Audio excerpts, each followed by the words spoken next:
Pick up the blitz, flag is thrown. There's your first down and a lot more for Demaryius Thomas. Swing and a shot by Freeman. Deep into the night. Back-to-back homers for the Braves. Blake Griffin will turn. Shoot a three from the win. Bounce. They go. Pick up the big win. They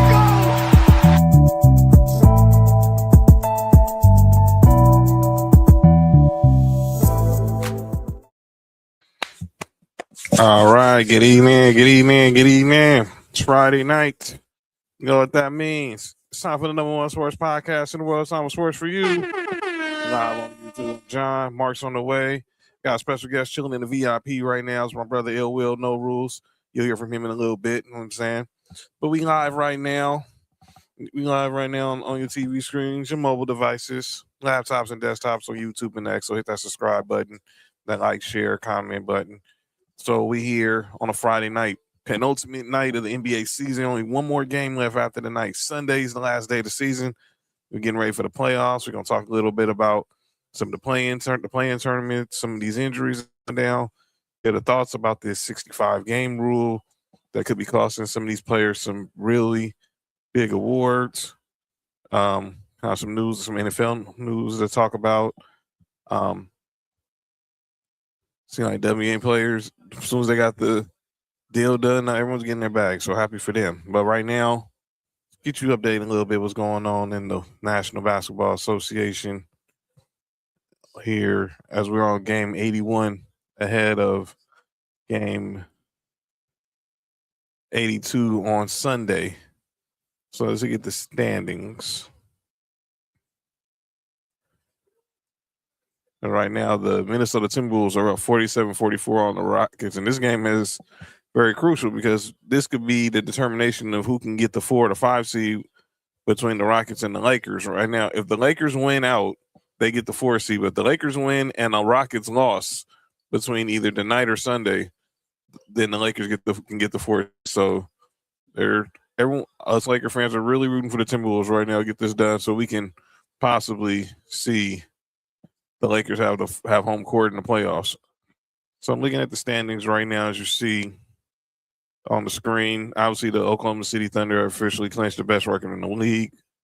You got the Spurs right now at number 2, and they wait on the play-in tournament, on whoever's going to get the play-in tournament. Right now, in the West, the play-in tournament in the West is set. The 7-8 matchup is going to be the Suns and the Clippers to see who gets the 7 seed. The loser of that game still gets a chance to try to compete for the 8th seed. And they will face the winner of the 9-10 matchup between the Portland Trailblazers and the Golden State Warriors. The loser of that game is eliminated from playoff contention overall and gets ready for the draft lottery. Also, you get the rest of the standings: Nuggets 3, Lakers 4, Rockets 5, Timberwolves 6. Over in the East, the Detroit Pistons have pretty much have the number 1 seed on lock for the most of the year. They'll have the number 1 seed. The Celtics, they'll be the number 2 seed. Knicks will be the 3. Looks like the Cavs will fall into the 4. 5 and 6 will be either the Atlanta Hawks or the Toronto Raptors, based on what happens on Sunday. Right now, the play-in tournament looks like this. So nothing is set in stone yet. We know that the Miami Heat will be competing for the 8th seed, but the Hornets, the Sixers, the Magic, and the Hornets are all competing to see who gets the 7, the 8, or the 9. So that's the way it's looking right now. What up, Sam? In the standings. So, in fact, the Lakers they're about to start in about 10 minutes. They play the Suns, who are pretty much resting everybody because no Devin Booker. Obviously, they're locked into the 7th, into the play-in tournament, so there was no purpose in them even trying to play anybody tonight. So, at risk injury. So, they're going to hopefully the Lakers take care of business. Right now, the game in Houston is now tied between the Rockets and the Timberwolves. But let's see who comes out on top of this game. Michael. Yeah, let's go Sixers. Oh, let's go Sixers. Michael, you just had to go there. I didn't want to go there, so but we got a Sixers fan here, and I just want to address obviously this obviously tough story with the Sixers, and that was just once again the injury bug, unfortunately, biting Joel Embiid. Y'all ain't see the news. Joel Embiid, he's gonna be. He was diagnosed with appendicitis and had to have an emergency appendectomy. And I don't know that. I'm assuming that basically puts him out for the first round right now. But man, this is just again the bad luck this dude has when it comes.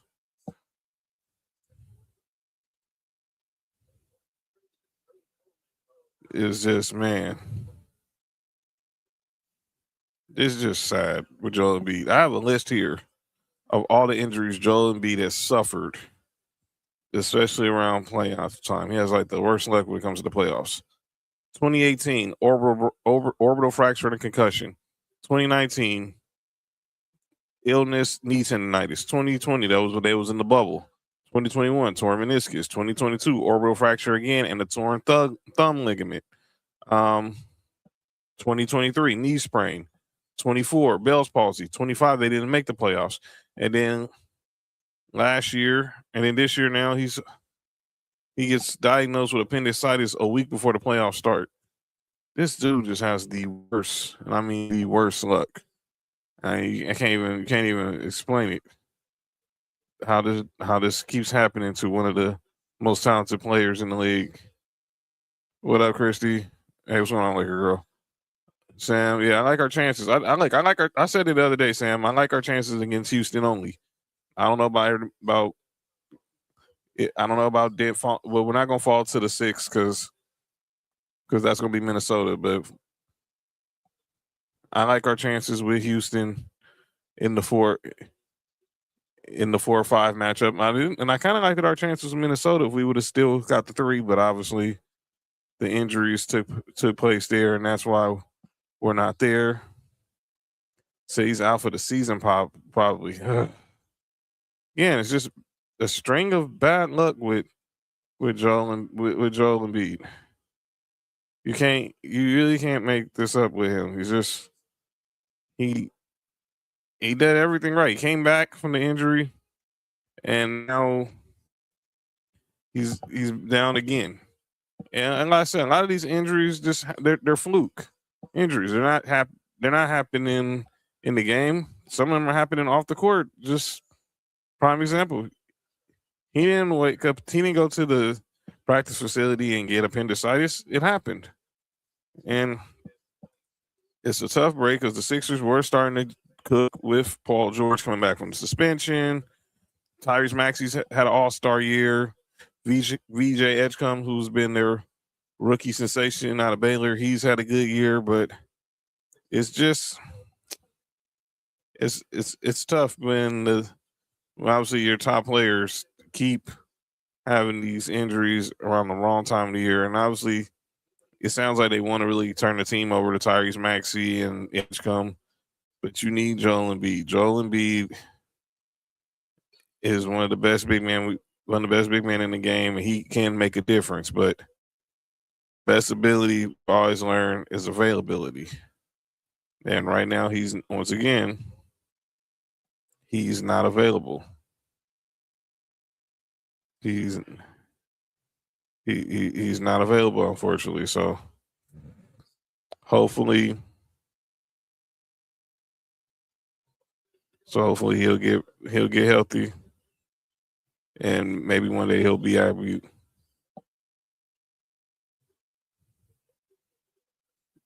Maybe he'll be right next postseason, but it seems like this postseason is a wrap. Let's go ahead and check the scoreboard right now. In the association right now, like I said, it's game 81 of the playoffs. I mean, of the regular season. We're getting ready for the playoffs. So let's look at the scoreboard right now as teams are trying to get wrapped up for the playoffs and seeding is going on. The Pistons, obviously, like I said, they're set. They beat the Hornets tonight. The Hornets are still trying to see if they can compete for the 7th seed in the play-in tournament. Obviously, the Heat, they're locked into the 10 seed. The Hawks tonight come out and beat the Cavs, who really had nothing to play for tonight. But they're fighting for the 5th seed right now. It's between them and the Toronto Raptors. You know, despite everything going on with the Sixers, they did beat the pathetic Indiana Pacers, who were just trying to lose. And then you have the Knicks. I said they really had nothing to play for. And but the Raptors do, and they lose tonight. The Celtics, they're pretty much locked into the 2. The Pelicans stink. The Magic, they're trying to get the 7th seed. The Bulls stink. Obviously, the Spurs they're locked into the 2, but they still went ahead and took care of business against the Mavericks. But we seen the future of the NBA on display in this game. Wemby had 40, 13, and 5.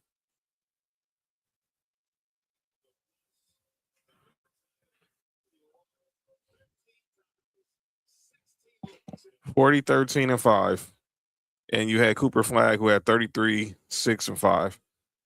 The Bucks in the Nets game, that's trash. But those are right now how the games are looking. How the games from the finals. Those are some of the finals from earlier. The Nuggets are right now facing the Thunder, and obviously the Nuggets are up by 4. The Jazz and Grizzlies. Oh my God, that game is pathetic. But the Jazz are destroying the Grizzlies. Like I said, right now the Rockets and the Timberwolves are tied up at 61. The Warriors, they're up on 1 on the Kings. The Clippers and the Blazers, who are locked into the play-in tournament, they're tied up at 19, and the Lakers getting ready to start in a little bit. And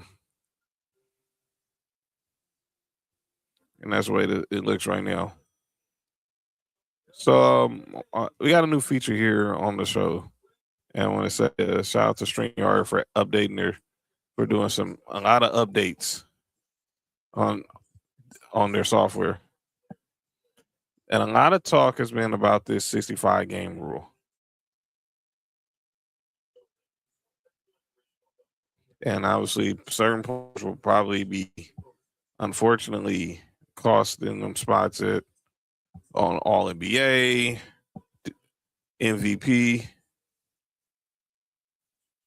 postseason awards, obviously MVP, Defensive Player of the Year. And this has been a really hot button topic, especially with some of the players who are going to be playing in for these awards. So we got a new feature here where we can put up a poll question, and you can type your response in the chat, 1 or 2. I'm gonna have it up for a while with some work here. Should the NBA eliminate the 65 game rule? Type 1 for yes, type 2 for no. Because I think this has really been hey, thank you, Nessa. Thank you. I try. This has been a real serious discussion about this rule and how you're gonna have players like Cade Cunningham, like Luka. Clearly Wemby played tonight, so he's no longer in this conversation, but so he's gonna be able to compete for to be qualified for All NBA, for MVP, and obviously Defensive Player of the Year. But should the NBA get rid of this rule? Because this rule has currently been a polarizing topic amongst players, amongst fans, because they feel certain players should not be penalized if they've played majority of the season. They should still be able to compete. Now, in fairness, those who are voting the media, they usually vote pretty consistent on games played. So I'm like, 65, okay, but if you need 58 games to qualify for the to be like scoring title, winning these statistical awards, why the heck do we need 65 games then to determine if you're going to be in a postseason award? I don't understand that. And that's what she voted that they should get rid of it. But this is something that needs to be discussed, and we'll discuss it more throughout the show, and obviously throughout the next couple of weeks when obviously All NBA is up for when they have All NBA, when they have announced the finalists for some of these awards. But it's going to be a hot button discussion. Right now, the Timberwolves are up 63-61 on the Rockets right now. 7 for Anthony Edwards, who made his return tonight after missing the last 10 out of the last 12 games with some knee inflammation. As he's currently showing a little rust as he just missed that jump shot in the corner. Kevin Durant, the Rockets have actually been playing real good.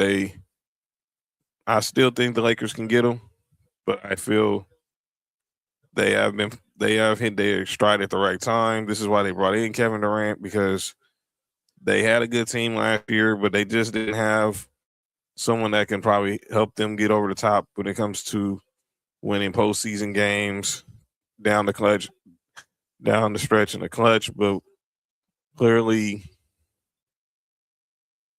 Kevin Durant is helping them with that, and they're up now, back up by 1. So it's going to be interesting to see how they handle this going forward with the 65 game rule. Cade Cunningham's going to be another case. You can't tell me Cade Cunningham, Luka Doncic, you can name players who had better seasons than them. They should be competing, and they should be awarded for All NBA. Cade Cunningham says him and Luka were both in the MVP discussion. But I really don't know how they're going to handle it. I do think if I'm out Adam Silver, I would get rid of the rule or find some amendment. Luka's trying to amend the rule because he felt, obviously, he did go all the way across the country to see the birth of his daughter. So that's where him and his agent are going to step in and try to see if they can get an exemption for him to be eligible for some of these awards. But yeah, if he did something for his kids, I mean, y'all can't be punishing him for that. Anybody who's a parent would do the same thing. So what up, 504? Good to see you. And right now the Rockets are up by 1 as we have 2:40 left in the first half. 69-68. Oh, Kyle Anderson, good defense on Tari Eason. Slow-mo.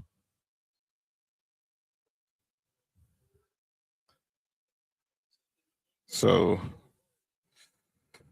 can Udoka get the boys over the hump to try to get them to get them as a true championship contender, as they're up 1 with 2:32 left in the first half.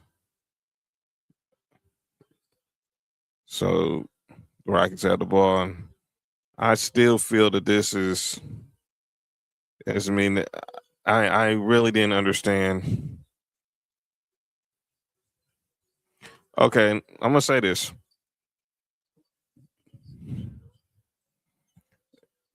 I'm not putting it all on the players. Load management is not a player thing. That's a team thing. Players want to play. It's all these dang analytics that ain't got in the way of basketball, telling them, oh, they shouldn't play this and play that. If players didn't want to play, then why the heck did Luka pull a hamstring in the last week? Look at what happened with Austin Reeves. Look at what just happened with Wendy with the rib contusion. Cade Cunningham had a collapsed lung. Not everything, I think, is all about load management. I think everyone thought this was supposed to, impede load management, but Clearly, load management wasn't even an issue this year. It was just injuries. Now, if teams are out there in load management, they should be punishing it. They should be punished for it. If teams are out there trying to tank, they should be punished for it.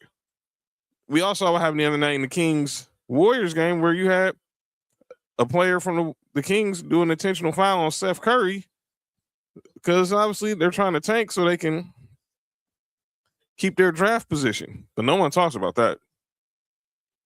I thought Draymond Green point was right. This was a player, they'd be fined already. But no one wants to find the owner. Nobody wants to find the owners for what they do.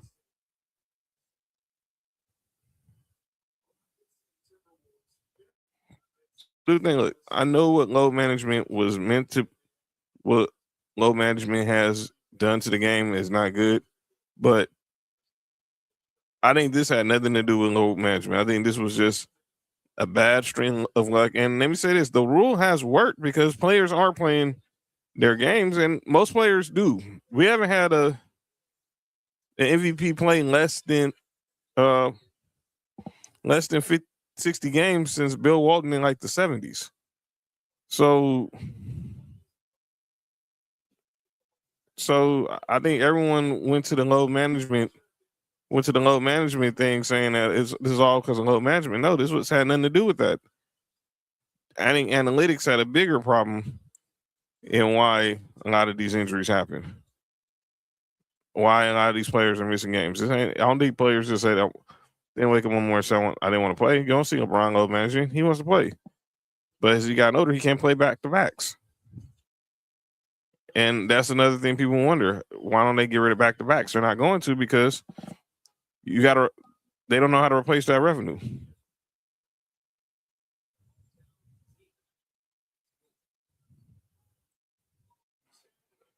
The 3 seed is out the window, Paco. They're gonna have to settle for the 4. The 3 seed is definitely out the window because the Nuggets are gonna win their final 2 games. They're playing an OKC team who's not playing nobody because they have nothing to play for, and then they get the Spurs on Sunday who don't have nothing to play for. So yeah, if your hopes for the Lakers are to get in the 3 seed, those dreams have been devoured by the Denver Nuggets. They'll be the 3. We'll be the 4, hopefully the 4 seed, and have home court against the Rockets. As Kyle Anderson just missed a free throw.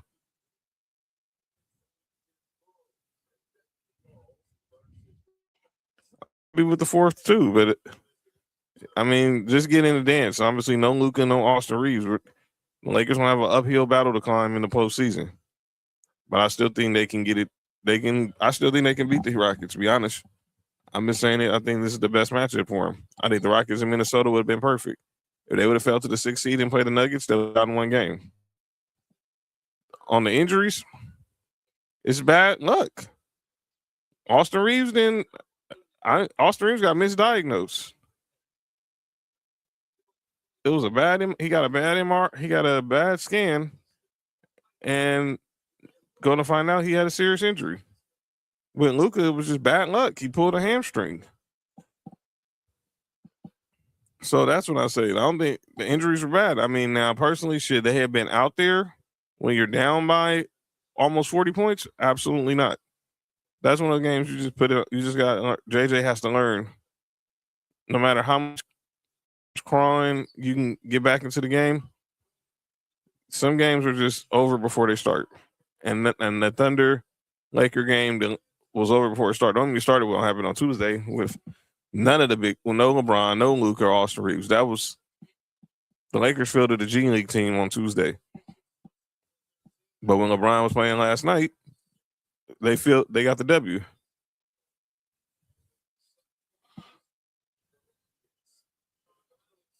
Yeah, look, you can. I hope they beat Houston, but if you're hoping for the 3 seed, it's not gonna happen. Because Thompson misses the jumper, and that's halftime. The Rockets are up by 4 on the Timberwolves.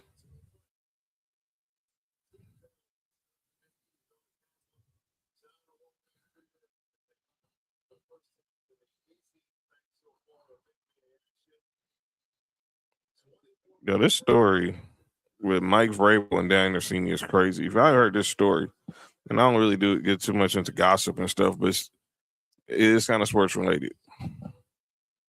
Let me switch over to NFL real quick before Mark get here, and we'll go back to the NBA to get his thoughts on this NBA on this NBA stuff. I'm asking, do you still? I have hope that they can get out of the first round. I don't know. It's not going to be easy, but I think they can beat Houston. It might have to take 6 or 7 games to do it, but I still think they can get out of the first round. It's just going to take.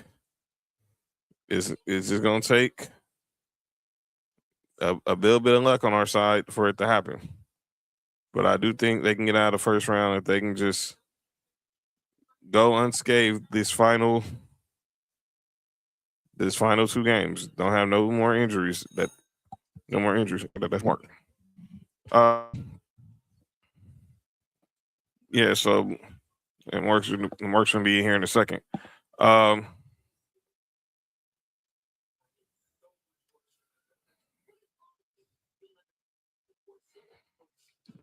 Vrabel, man, look at this story. Look, I'm not gonna speculate anything. I've seen the story, and I'm just gonna say it like this, because obviously, I know I do Sports for You Wrestling on Wednesdays, Tribal Warzone on Mondays, or Monday Night Raw. I don't care who's smashing who. That's their business. Them are grown adults, and that their families have to deal with that issue.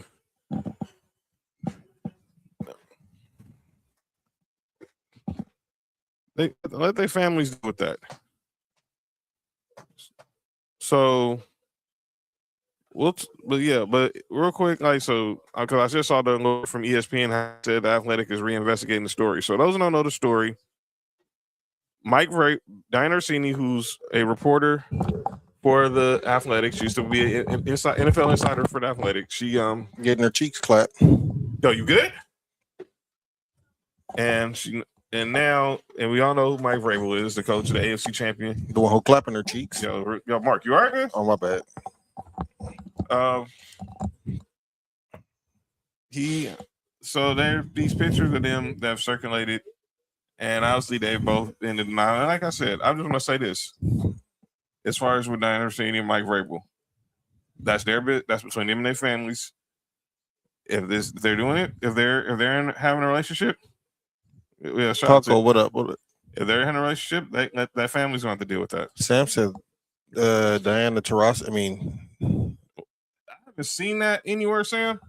Last time I know, she was still married. I know, but all these videos that came out recently about how some of the comments she done made about her marriage are pretty not cool. But I'm gonna just say this because obviously I had got the alert just now from ESPN. It's their business. That's their business, and the truth will come. Whatever happens in the dark will come to the light. And whoever came in the dark had to show up in the light. Yo, you good? But we'll see. All right, Mark, you're here. I'm gonna reset everything.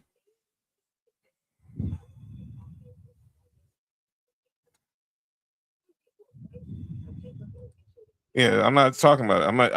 The only thing that I'm staying on is the fact that they said the Athletic, who is her employer, are investigating the story as a company. Everything else with their family, that's between them. But the Athletic is investigating because she is one of their top insiders when it comes to breaking about the NFL. She was really good. She's been very good at her job for a long time, whether it was at the Washington Post or obviously at ESPN. Are you good? What happened? He said she was doing a good job, right? Yo, you all right, man? Yeah, I'm not gonna bring up what happened with Steve McNair.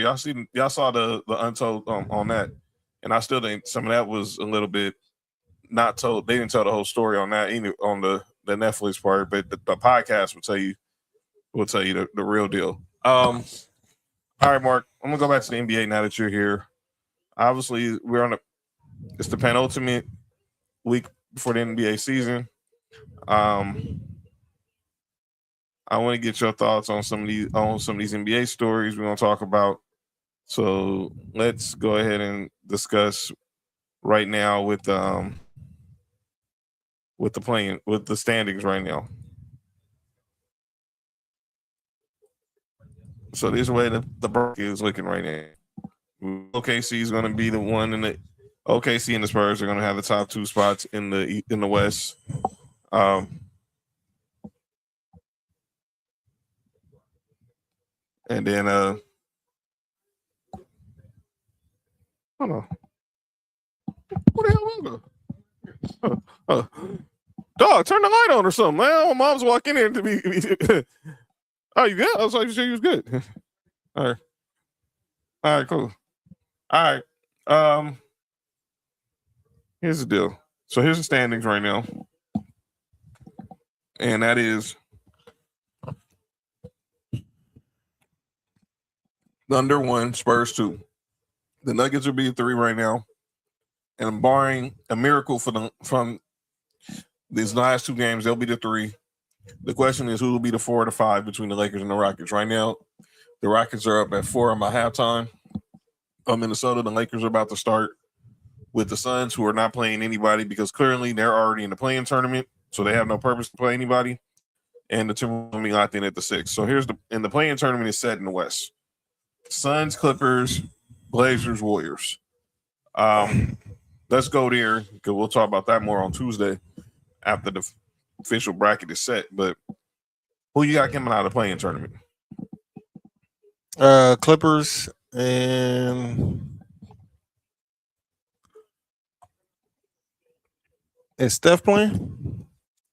Clippers and Warriors. So that means you will have the Warriors beating the Blazers, and then the loser, then they'll have to beat the Suns to be the 8th seed. Mm-hmm. All right. I actually do want to see that. But I just feel bad the Warriors are going to be destroyed by OKC because I watched that game last night when they played the Lakers. That wasn't your mama's Warriors. They like a straight. You said Hoochie Mama Warriors? No, they ain't. Those weren't your mama's Golden State Warriors. Remember what happened to Steve McNair? What the? Well, I don't think it's going to get that serious. I don't want that to happen to anybody. That was just sad. But over in the East, the Pistons, they're locked in at 1. The Celtics will be locked in at 2. The Knicks are going to be locked in at 3. The Cavs will be locked in at 4. The 5 and the 6 match seed is still what's going to be up for debate, and that's between the Hawks and the Raptors, and then you got at the 7th, and then the play-in tournament is not set. We know the Heat are going to be the Heat are more likely going to be the 10 seed, but still up in the air with the Magic, the Sixers, and the Hornets. Those will be the 4 teams playing in the play-in. But who comes out of the East in the play-in? I want to see the Magic and the Hornets. Honestly, I think the Heat is going to win. It just seems like when it comes time to buckle down, the Heat just knows how to win. Mm-hmm. But I want to see the Hornets. I want to see the Hornets make the playoffs. Man, actually, they play tonight. I want to see the Hornets get the AC and they play Detroit. I think that's going to be a good series.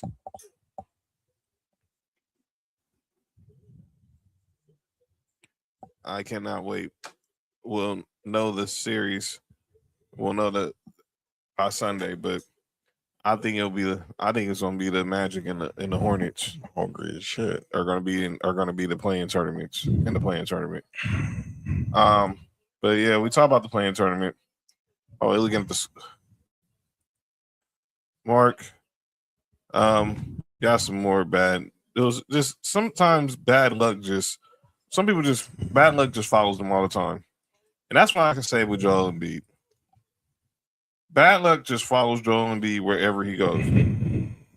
I'm saying that because now he's been diagnosed with appendicitis. He had to have emergency appendectomy, and now his pretty much I think his postseason is done. And the Sixers were just getting back going. And they looked like they was ready to try to make some noise, maybe be a threat in the first round.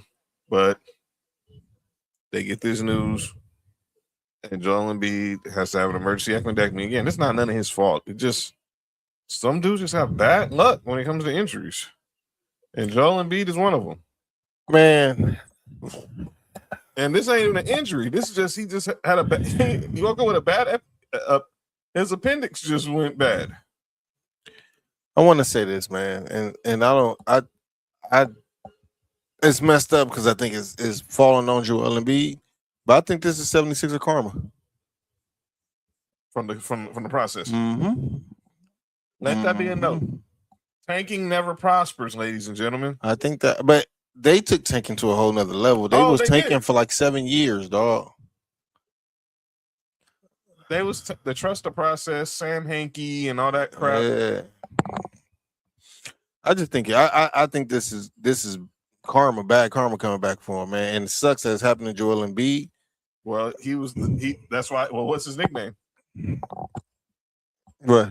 The process. Oh, yeah. I think that if he would have got drafted, say by anybody else, dog, I don't think a lot of these injuries happened to him. I just think this is bad karma for Philly, man.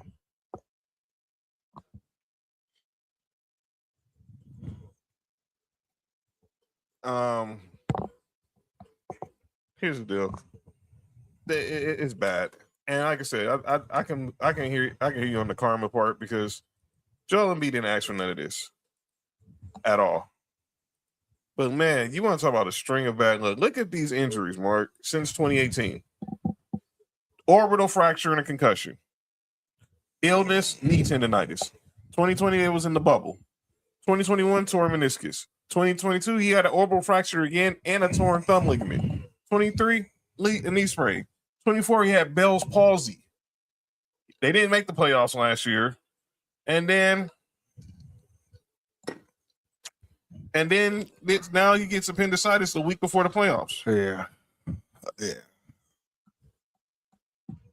Like I said, man, I just think this is bad karma for the 76ers, man. I wish Joel Embiid good health going forward, but dang, this stinks. All right, Mark, it's a new feature that's been added to StreamYard, and now we can put up poll questions. Excuse me? Poll questions. Oh, okay. You all right? Listen, I just want to make sure I heard what I heard. But when you look at what's going around the NBA, okay, Cunningham came back. Luka, we don't know. Luka's not coming back. Yeah, Sam said my fortune isn't a fortune, and it kind of hits home. Yeah, I know what you're going. Yeah, Sam, it's and prayers for you, and keep fighting that good fight, brother. We praying for you.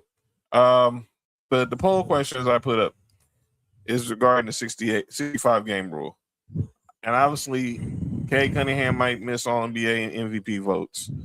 Luka, he's trying to appeal because obviously, and obviously, one of those games he missed were because he had to go all the way back to Slovenia for the birth of his daughter.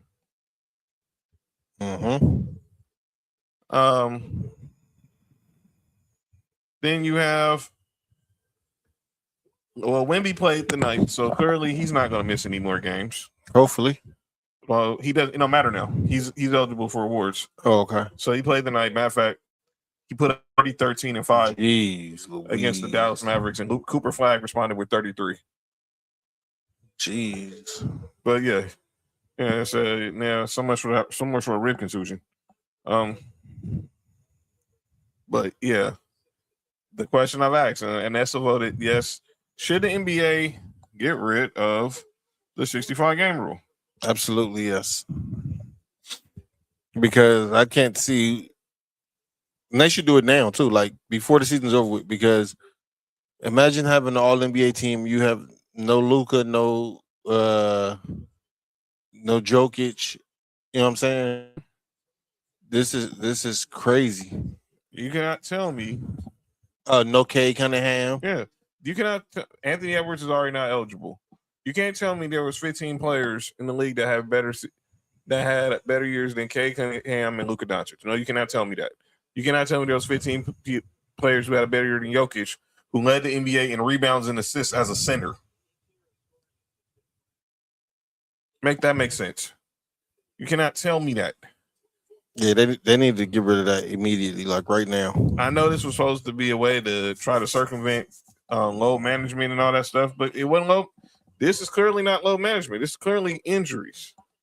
And you had Kay Cunningham playing like 60 games. You had Luka playing over 60 games. Wemby's played over 60 games. But you need only 58 games to be eligible to win like the scoring title and stuff. Is load management like edging? Yo, you good, man? You good? Sorry. You know what I mean?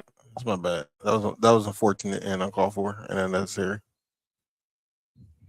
But I'm working on me.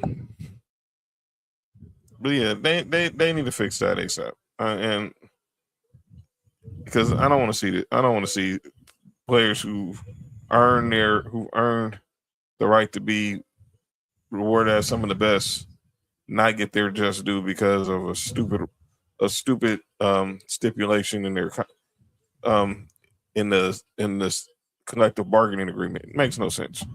Get rid of the 65 game rule. I know what Vincent Goodwill said the other day, talking about that if you don't make 65 and you get to 58, then you should still be eligible for All NBA, but not first team, but the second and third team, and you can't be eligible for postseason awards. I'm like, no, that's crap. I think it depends on what it is. Like, if we have some of these players, we do see some of these players that does take too many games for the load management pause or whatever you want to call it. Yeah, But if it's legit injuries, man, like Jokic, man, I don't know how many games he's gonna end up playing, but like you said, there's not no way it should be an NBA season, and he had the year he had, and he's not on none of the All NBA teams. This 65 game rule is gonna help the Lakers because now the Lakers don't have to pay Luka all that money, but that hurt Luka because he missed on all that money, and there's legit injuries.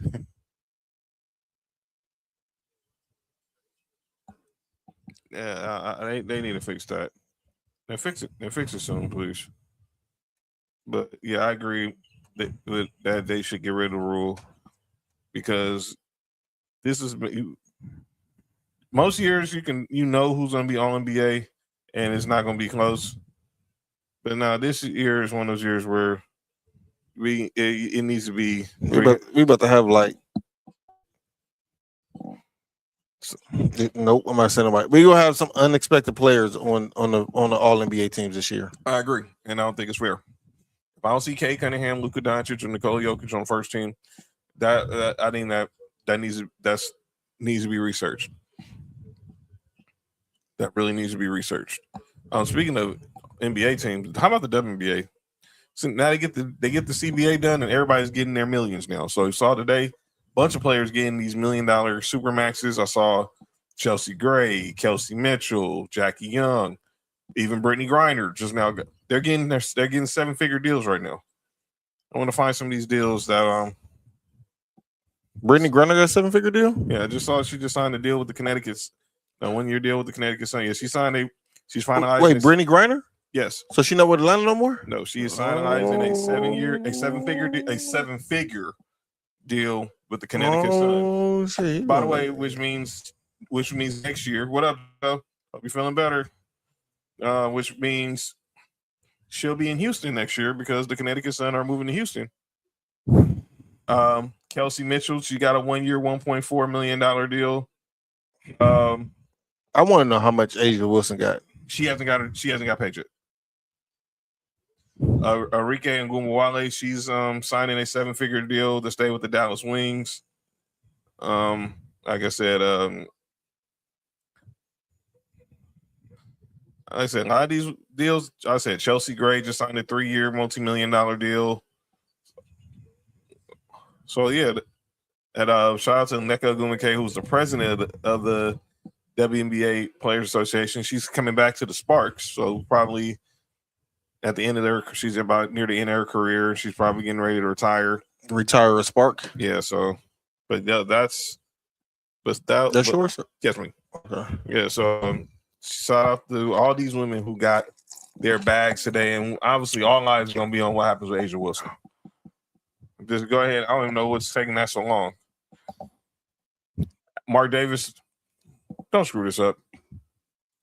Mark Davis, give her like $4 million. Really, it shouldn't even be a discussion. Best player in the league.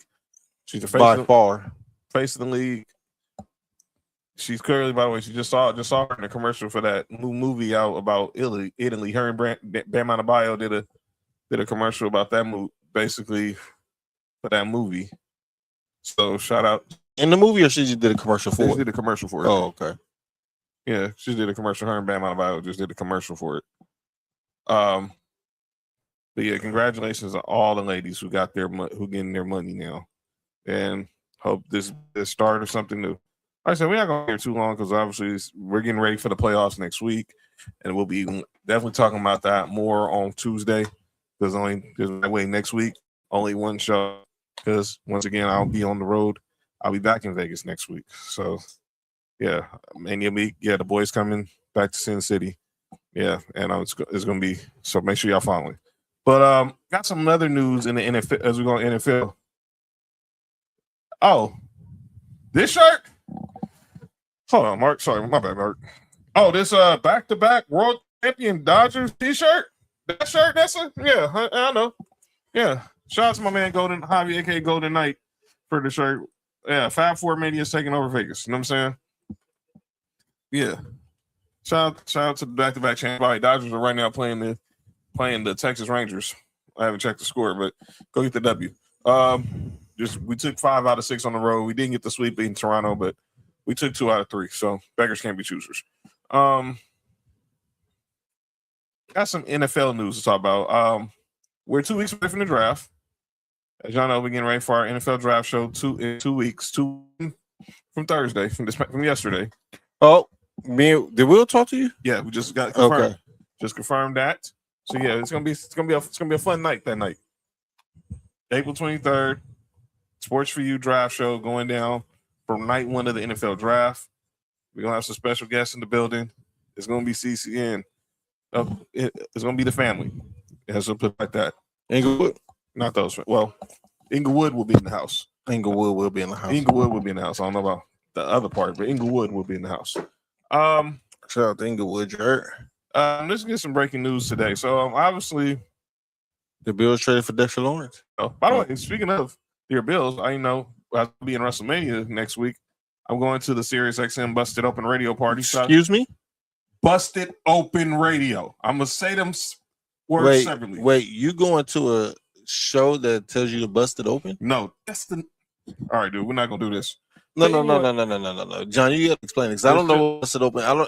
That's the name of the show. It's called Busted Open. It's a wrestling show on SiriusXM on the wrestling channel. But I will be there. The Fab Four will be there. So shout out to them. They send me a personal invitation because obviously I'm a SiriusXM subscriber. So they say, yeah, you're welcome to join us.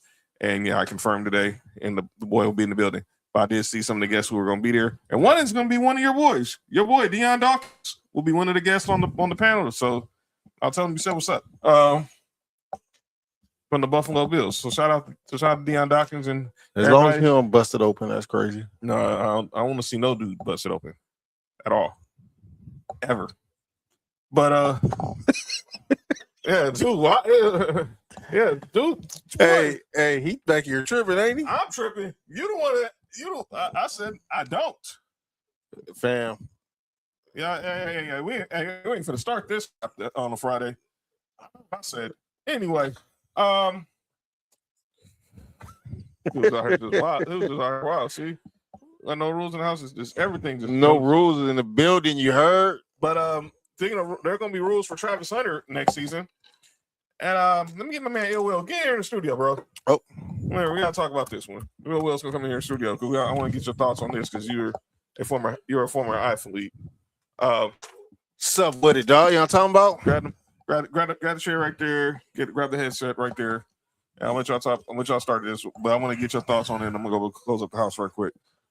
You right there. You do what? Close the blinds. I know what you did. Where they at? I said the buttons on the windows, man. No, you get right there. You get. I'm gonna prop the laptop up. So just waiting for you to get in the studio. So you get. No, you get. Just grab the headset right there, and you are good. I was waiting in the fridge. All right, go ahead and grab my headphones, brother. You know how this goes. Yeah, cool. I hit the ones in the front of the living room too. So turn the light on. Nah, well, I was thinking about that going to get some Chinese food earlier. Me and Mom was talking about that.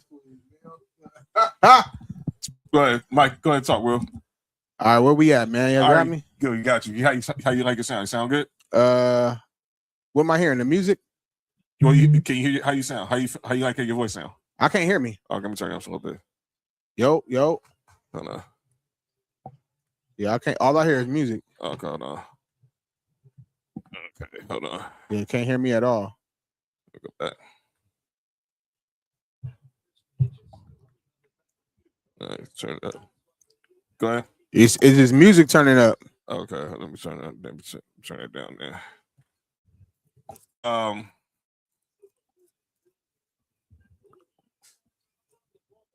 Okay.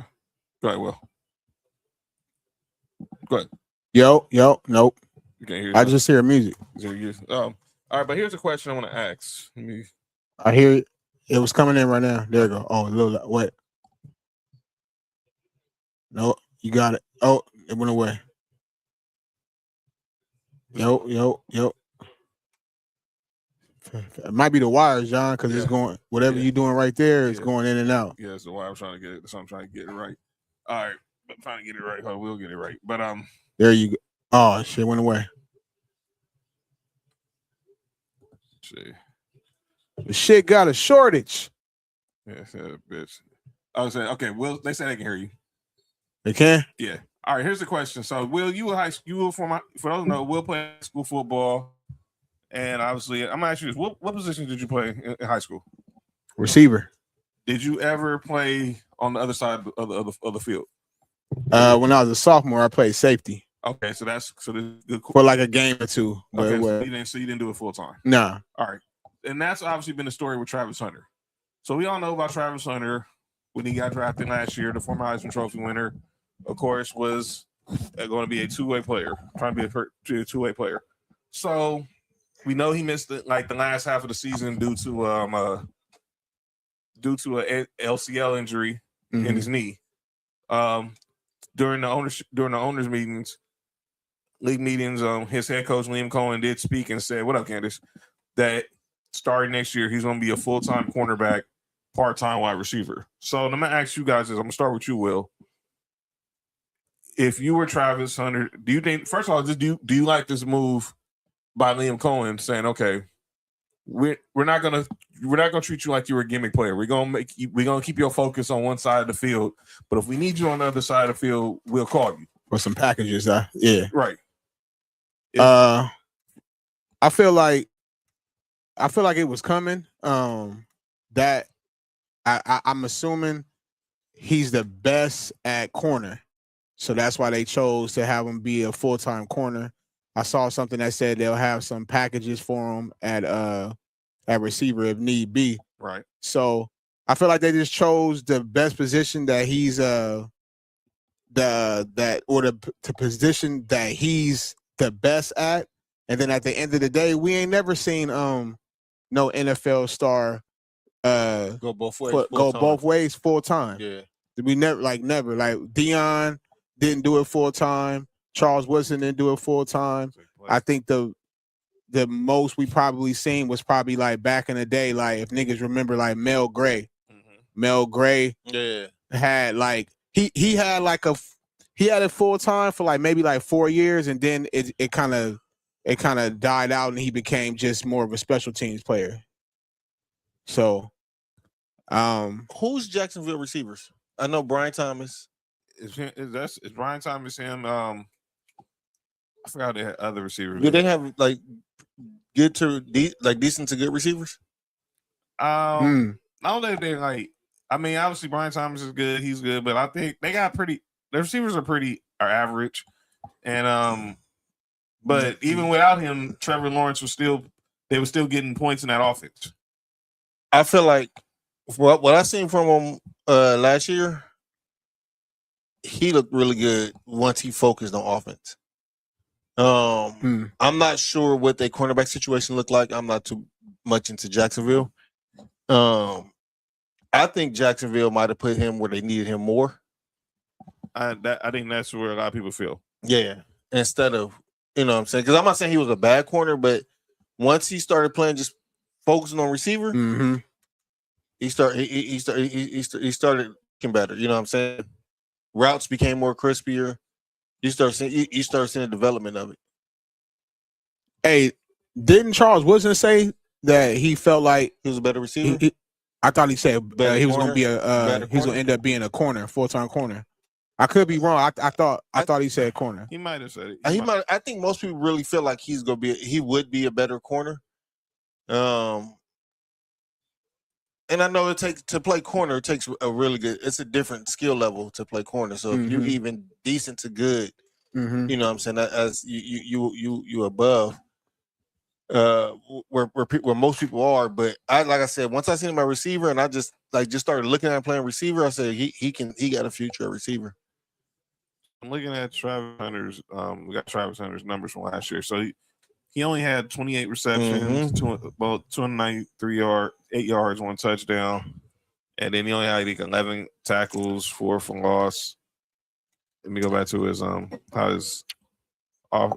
he had 11 combined tackles, 4 assisted, sacks, no interceptions last year. So like I said, like the defense in Jacksonville, they did need some help.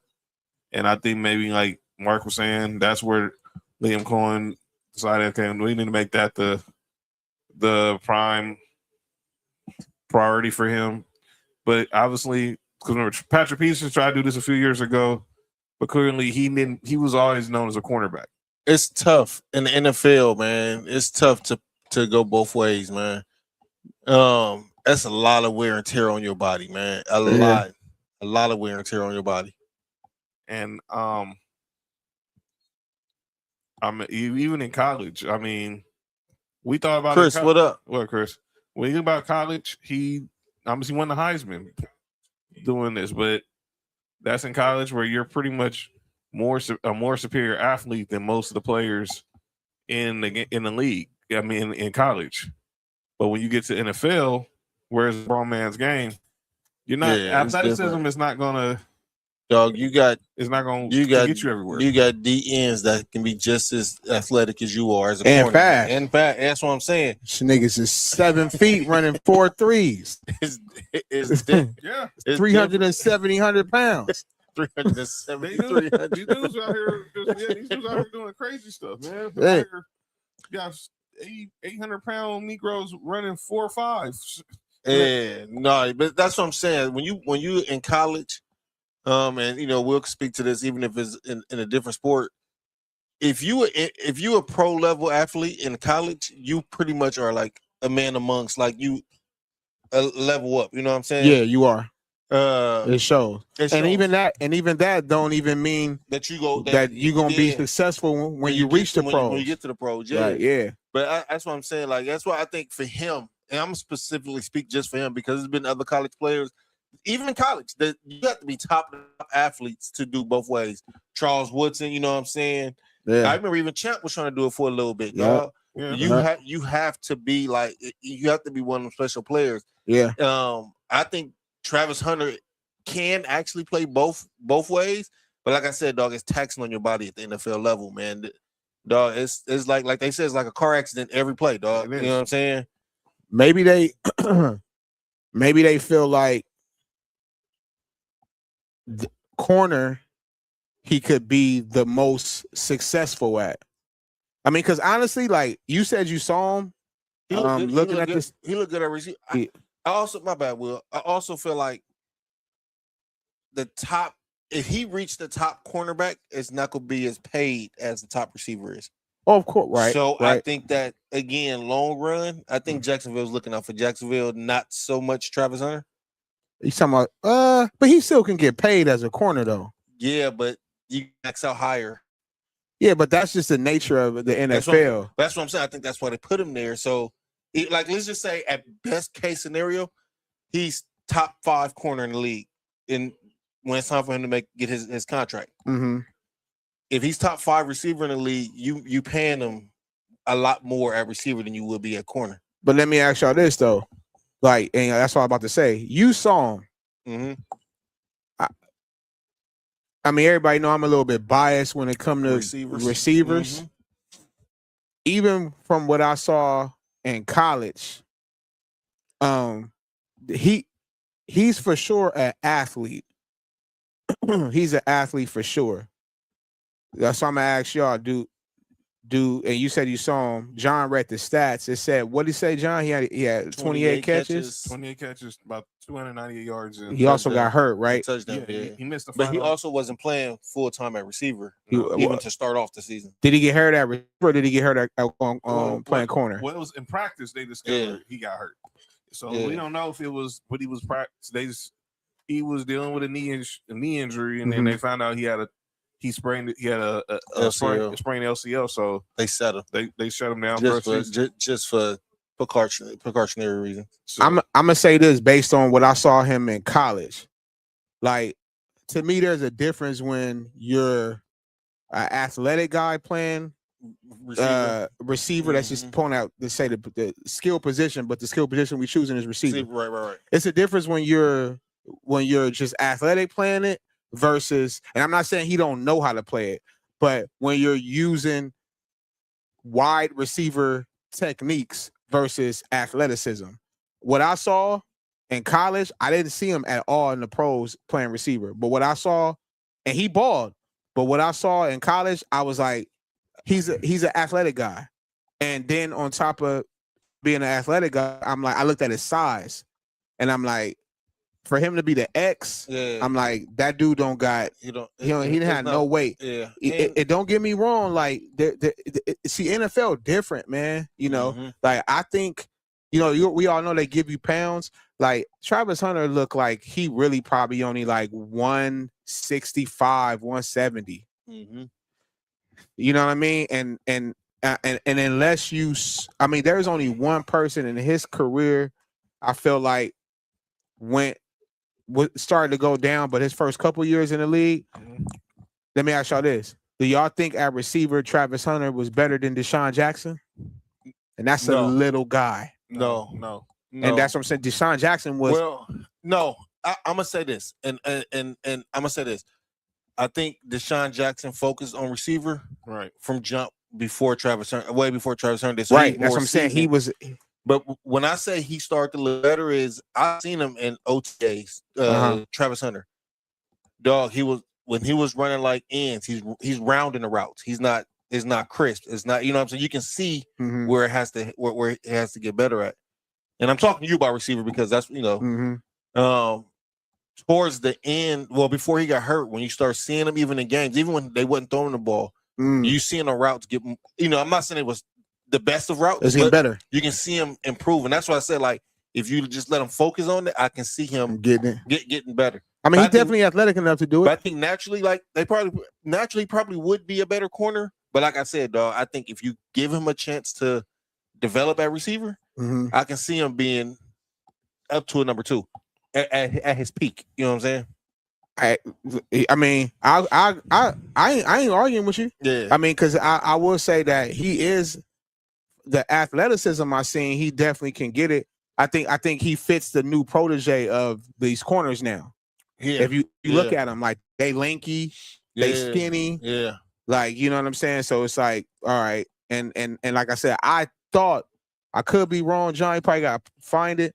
I thought Charles Woodson said that he would be a better receiver a better corner in the NFL as far as being successful. I can find it, but I always thought when he came out of the draft that he should have focused on being a corner. And I always felt that way because I just felt like Mark said earlier, the money's going to be there. You're going to find, obviously, the receiver. I know how good the receiver money is. We just saw what JSN got. We know what Puka might get. But Pass. Good pass by Şengün to Thompson. They're back up 1. I just always felt that he would benefit more being a cornerback because he can affect the game on every play because offense he might not get all the possessions unless he's the number 1 because obviously they haven't got. There was always a talk about maybe they was gonna try to trade Brian Thomas Jr., but it nothing really came. And to he it. had a bad year last year too, Brian Thomas Jr.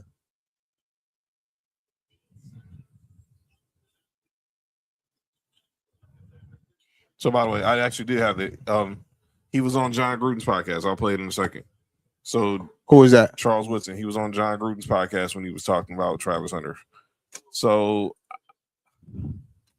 I always thought he made the right decision going. I think it's the right decision for them to go corner, but I think he would benefit more, and he's probably gonna be more used that way because obviously you're not gonna get the ball every play like you did when you were You're not gonna get the ball every play when you're like in the NFL. They have Jacksonville receiving core is again the names might not be big names, but these are good receivers, man. Brian Thomas Jr., Yeah, Parker Washington, yeah, he was good. and Jacoby Myers. Yeah, they got Jacoby Myers. Yeah, that's what I'm saying. Like, I don't think he would be above those 3 right now. You know what I'm saying? So I think that's why I think that's is. I'm looking at their cornerbacks. So here's what this Will was. Yeah, he for sure. Yeah, he for sure. He's for sure. Yeah, he's for sure. Here's what John Gruden's. This was Charles Woodson. He was on John Gruden's podcast talking about Travis Hunter. All the talk of Travis Hunter, Mhm. who wins the Heisman, he's compared to you Mhm. from the standpoint they play both ways. Mhm. Is it possible for him I can't to hear play shit. both ways in the NFL? I think that it's possible in terms of if you want to put him out there, play here, play there, but not like he did in college. Your body's it's not gonna hold up. If he was to, try to do that in the NFL, he'll age in dog years, and it'll be over before he knows it. So Y'all just I tell me think what he said. He's such a phenomenal athlete. He's a guy that I feel like you do want the ball in his hands. Put him out there on offense, man, and let him play wide receiver. And if you have a player or 2 or something, you want to throw him on defense, fine. Yeah. But let him go out there and be an athlete on the offensive side of the ball. He said, I think you'll get the most out of him. he pretty much was All saying the same the thing. You talk saying of he's a Travis great athlete, but he said you want the ball in his hands, so put him in there on offense. On offense? Yeah, Okay. he said let him put him in on offense, and then if you want him to throw him in on defense every once in a while, go ahead and do it. But he said he is one of those players that you want the ball in his hands. Okay. As I say, I feel like the athleticism I saw was there. Yeah, no, it's there. Yeah, it's definitely there. It's there. It was there. It's just a matter of, to me, it also depended on what team he was going to. Now at that time, he was when the draft was happening, the Browns had The Browns had the him. number 2 pick, and then Jacksonville was like, okay, well, we'll send y'all one this year and move up to 2 to get him. Because I think a lot of people felt, okay, if he goes to the Browns at 2, then what the Browns somehow get Shador, Which they end up doing. Maybe they can Recreate what they Colorado, did in Colorado, yeah. but the Browns ended up trading the 2 pick to Jacksonville. Jacksonville took him. So that's where that goes. But I think he's gonna be a good corner. We'll see. And obviously he's definitely gonna impact the game on offense, but I really want to see how he impacts the game on defense. And we might have this discussion again next offseason, depending on how he plays, but he's gonna take some time. You got him for 4 to 5 years. So let's see how he does. Probably doing something he hasn't done probably since middle school or high school, and that's focus on one position. Hey, can I ask y'all a question real quick? Go ahead. This from my boy B. What up, B? He a Browns fan. The Browns got the 6th pick right now. Mm-hmm. He feel like they're going to trade down to have more picks next year. It's not out the wrong possibility. Yeah. How y'all feel about that? I honestly, I'm gonna be honest with you. As a Browns fan, their defense is I think the defense is solid. I'm not sure if there's a player on offense I would pick at 6.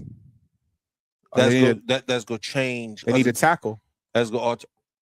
Yeah, but that's not gonna alter the. I don't think that's gonna alter the Brown.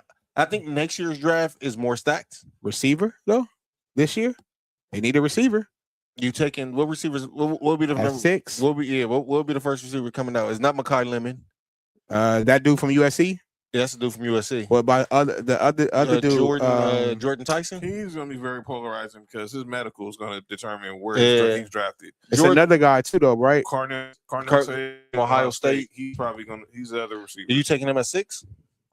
I saw the latest mock draft we had on the show from Peter Schrager from ESPN had the Browns taking Cardinal Tate at 6. That's what I was saying. I feel like the Browns need a tackle or a receiver.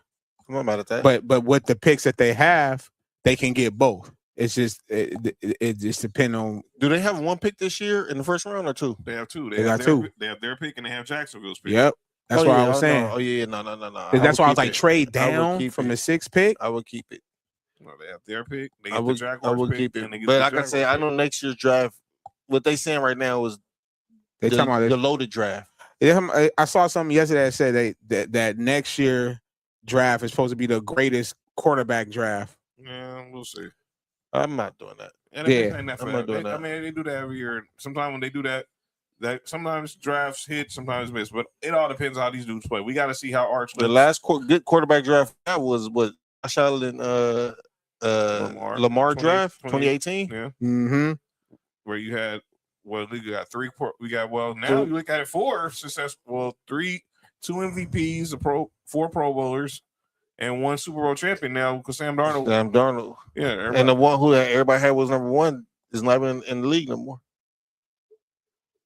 Didn't Josh Rosen Josh Rosen got drafted. Baker Mayfield was number 1. Number 1, yeah. Josh Rosen was the 7th. That's pick. crazy. And not by the way, I think he's a banker now, like a stock financially. Yeah. Yeah. He should have been that. He should have been at UCLA because he was sorry. Never mind. Whoever thought Josh Rosen was going to be good in the NFL, we should just watch him. That's all. I don't know. The kid had a hot tub in his dorm room. That told you everything you need to know. Yeah, another one of California quarterbacks that make California quarterbacks look bad. Exactly. Well, you're here on Friday. Obviously, we try to keep the show a little loose because we don't have that much topics to discuss. I'm gonna get a couple of topics and then we're gonna get into calling out names.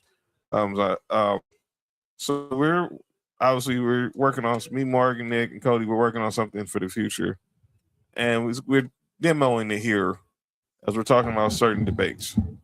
I've had this debate. Me and Mark talked about this last week. We talked about this Tuesday. Now I'm gonna bring it to you today. Which era wins with this game? Oh shit! Yeah, it's gonna be. Do you go with the silent squad, the silent generation, which is Kareem, Bill Russell, Wilt, Jerry West, Oscar Robertson? You got the baby boomers with Barkley, Akeem, Magic, Bird, and MJ. Gen X with Shaq, Kobe, AI, KG, and Tim Duncan. You got the millennials with Bron, Jokic, Steph, KD, and D Wade. And then you got the Gen Zers with Luka, Wemby, Ant-Man, Tatum, and SG. You already know anything with Jordan. I'm going. I'm not shocked. What is that? What is that? The baby brownies. Yeah, I for me, I said it'll come down to baby boomers and silent generation, but that silent generation is crazy. Listen, man, I feel like when your 1 and 2 is Magic and Jordan. Yeah, but when you're 1 and 2 is Wilt and Kareem, what you gonna say about that? No, we talking about him just at the point. No, when you're your guard, when you're 3, 4, and 5 is Wilt, Bill Russell, and Kareem, that's crazy too. Man, that's out of pocket crazy. Listen, man. It at that point it depends on what game we playing. Is this the big man game or is it just? Does it even matter? Shit, with Jordan it didn't. Magic too though. Yeah, Magic it didn't matter. But even when John first put that picture up, I said down those two. Like that's the tools will come down to. Yeah, so that's interesting. Here's another one, Will. and this is an interesting discussion. Huh. Which injury derailed their career the most? And you get some of these names on this list. You got Well, I don't know if you can see it's Bo Jackson, Bobby Orr, Derrick Rose, Joe Theismann, Andrew Luck, Yao Ming, Drew Bledsoe, Penny, Sterling Sharp, Tracy McGrady, Conor McGregor, and you can throw somebody else on that list who had an injury. Grant Hill. Yeah, you can throw Grant Hill on that list. The derailed the most. Yeah, I say I got two. Well, the two I do too. Yeah, I think we might have the same too. Maybe. I got Bo. And I got. Oh yeah, I know who you gonna say. Who is Penny on there? Yes, that's I got Bo and Penny. That was our two too. I got Bo and Penny, Bo man. Penny, Yeah, Bo and Penny, because I think if both of them stay healthy, we talk about a different top 5 in both sports. you talking about we may have. Listen, y'all know I'm a Jordan head. I always say, man, from watching Jordan since day one, and every newcomer that came after Jordan, Penny was the only player that I saw and thought in Jordan's prime, which was not Penny's prime, that I was like, yo, this dude is overall better than Jordan, and it was showing on the court. And Bo, I felt like we may have seen, if Bo would have played, My boy Mike D from Wrestling on the 313 said King Griffey Jr. should be on this list. This is what I say with Griffey. yeah, but he didn't. Griffey got hurt when he got to Cincy, right? That's really Yeah. When He had some good years in Seattle. Yeah, great years. Yeah. Great I mean, years. of course, but I'm just, I know what you're saying. I don't think it mattered. I don't think it mattered. Yeah. I don't think it, because we talking about even with Derrick Rose injured early, Penny injured early, Bo Jackson injured early. You know what I'm saying? That's why even when they put Drew Bledsoe up there, I'm like, and with Derrick Rose, we seen him reach, like, he got MVP. And I'll be honest with you, I'm one of the few ones that said I don't think Derrick Rose would have got no better than what we saw. I fucks with you on that. Yeah. I don't think there was nothing else he could have done. You become the youngest MVP in NBA history. I don't know where the ceiling is. There's no more. Yeah, I don't think he'd have got no better than that. But like you said, though, when we saw with Penny was like that his first 2 years in the league, dog, going crazy. Yeah, off rip. And taking the back seat, because if Shaq wasn't on that team, nigga, dog, and he gave up something. This is Shaq team. Yeah.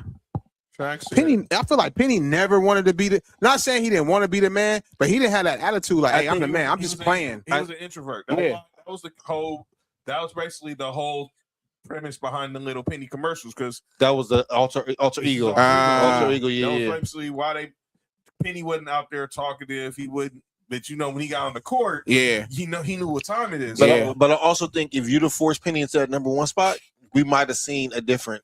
And that's crazy to know that Penny was not the number one in what he was doing. Dog, and I know it's a lot of Laker fans on here, and I don't want to bring a lot of Laker fans. Well, you good? Well, they look too. Dog. Wait, what am I hearing? I was the soundboard. Oh, I was looking, I was on Instagram, and dog, they showed John. You remember this? Y'all beat us, but when Jason Kidd and Penny was in Phoenix, and that was the year when Jason Kidd broke his ankle and he came back in the playoffs. Yeah, dog. Do you know Penny I think he had a torn ligament in his knee and put up 25. Yep. And I said, yo, this is crazy, dog. And Penny wasn't even playing his natural position. No, he wasn't. He was playing 2. That's what I'm saying, dog. Like, we seen it, man. Like, I just feel like, dog, if Penny never got hurt, I wish we could have seen a alternate universe where Penny never got hurt, dog. We talking about a different top 5 when it comes to all time in the NBA, man. Man, I always wonder. And I don't want Fat to hear that, because fuck Fat. I don't want, and let me say this. I always wonder what would have been like. So that if Shaq didn't force his way out of Orlando? No, if he didn't basically tell Orlando, y'all need to go trade for this kid Penny Hardaway. Oh yeah, if you'd have. Well, dog, then you would have had a Chris Webber. It was Chris Webber and Shaq. Yeah. I remember years ago somebody was like, "That wouldn't have worked. That wouldn't work." I was like, "Shit, it would have." You know Chris Webber's skill level? Shit. Nigga, what? Definitely. might be definitely Grant Hill. Oh yeah, Grant Hill. No, Grant Hill. Definitely Grant Hill. Dog, even with the injuries, dog, we seen Grant Hill ISO Pippen and Jordan, dog. That's what I'm saying, dog, and going crazy. Dude, Going crazy. Grant Hill was on a different level. Yeah, man, skill level, man. One few dudes from that other school in North Carolina I respect, but that dude was on a different level when he got to the Pistons. I'm like, man, he was a different level when he was at Duke. It's just his first couple of years. He was behind Christian Laettner. You know what I'm saying? Yeah. It's just man, dude. And I just always wonder. We go back to this whole Brandon Roy. Brandon Roy was nice too. I'm not gonna lie. Brandon Roy was a hooper. Will you appreciate Sterling Sharp? I feel like if Sterling Sharp didn't get hurt, Sharp was my third on that list. Yeah, if Sterling Sharp didn't get hurt, dog, again we shaking up the top receiver list of all time, man. Sterling Sharp was. I think the top 3 is still solidified, but Sterling's in that top 5. If he don't get hurt, yeah, dog. After Rice, Moss, and T.O., yeah. Sterling is telling a lot of people take a back seat, man. But back to this whole Penny Chris Webber thing. So we got Chris Webber in Orlando. We would have got Penny in Golden State with Tim Hardaway and Sprewell. I think they would have traded to Tim Hardaway. So we would have got Penny and Sprewell.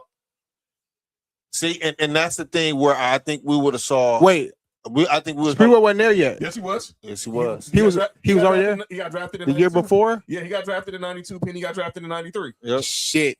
Wait. Hold on. Time out.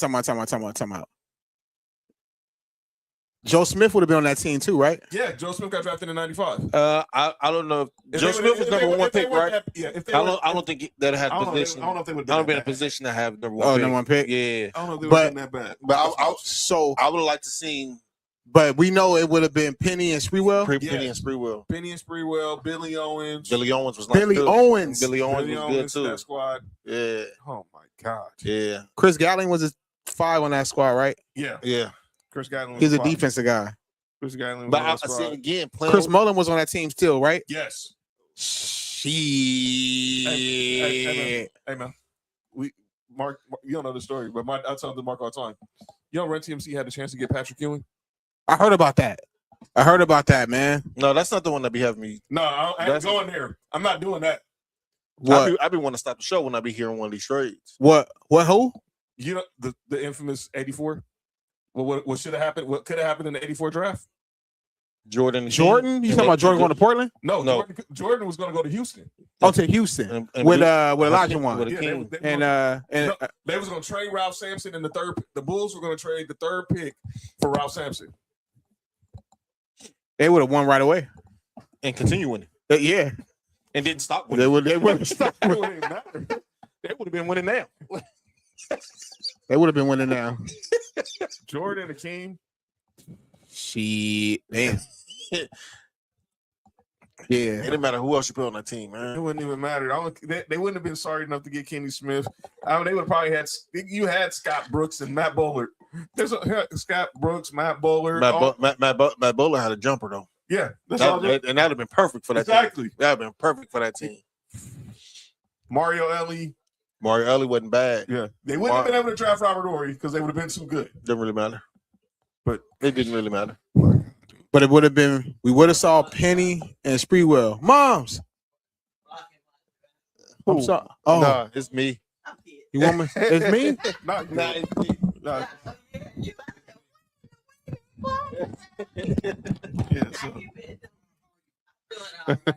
Mom's in the building, everybody. All right. Just fresh from the dead folks' house just now. What? Wait.